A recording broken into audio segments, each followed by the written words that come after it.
Okey, baru kita tengok apa makna Al-Quran. Al-Quran ni yang kita nak belajar baca ni kan. Ilmu tajuk Al-Quran, apa makna Al-Quran. Al-Quran ni adalah sebuah kitab suci agama Islam. Dan umat Islam mempercayai bahawa Al-Quran merupakan puncak dan penutup wahyu Allah Subhanahu Wa Taala yang diperuntukkan bagi manusia, yang disampaikan kepada Nabi Muhammad sallallahu alaihi wasallam melalui perantaraan malaikat Jibril alaihi salam. Ini yang kita yakin. Nah, kita yakin Al-Quran ni wahyu dari Allah. Bukan Nabi Muhammad yang tulis. Dari Allah sendiri. Allah sampaikan pada Nabi Muhammad melalui perantara. Ada orang tengah yang sampaikan. Siapa dia? Malaikat Jibril AS. Dia yang bawa wahyu ni kasih pada Nabi Muhammad SAW. Ini cara kaedah dia. Dia ada perantara tengah-tengah dia. Baik.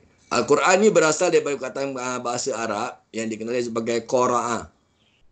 Qara'a ni maknanya bacaan. Qara'a makna bacaan. Bacaan ataupun sesuatu yang dibaca berulang-ulang. Itu daripada perkataan Qara'a ni. Kata Al-Quran dalam bentuk kata benda. Dia panggil nouns ataupun masdar. Kalau kita belajar bahasa Arab, dia panggil masdar. Bahasa orang putih nouns. Bahasa Melayu dia panggil kata benda. Dari kata kerja, dia punya verb fi'il daripada Qara'a ni.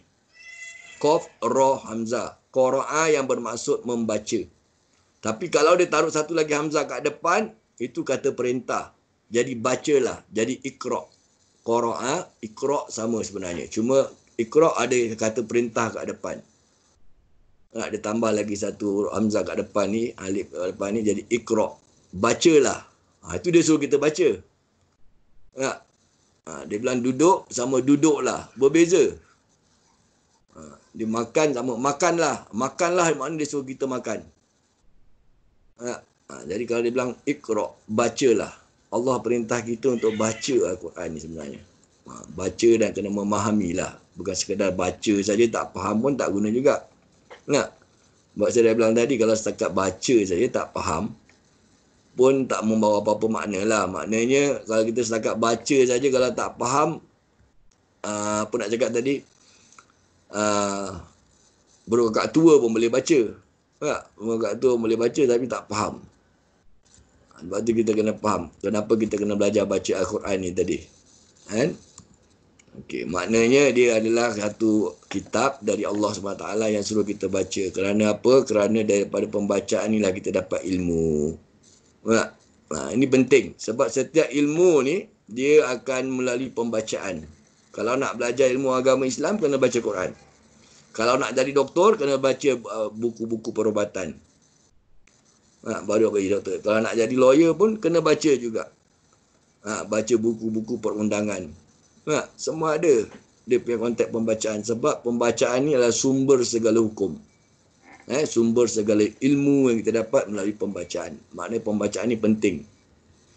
Okay, dari sudut istilah pula, Al-Quran adalah kalamullah. Kata-kata Allah yang diturunkan kepada Nabi Muhammad sallallahu alaihi wasallam melalui perantaraan malaikat Jibril alaihissalam.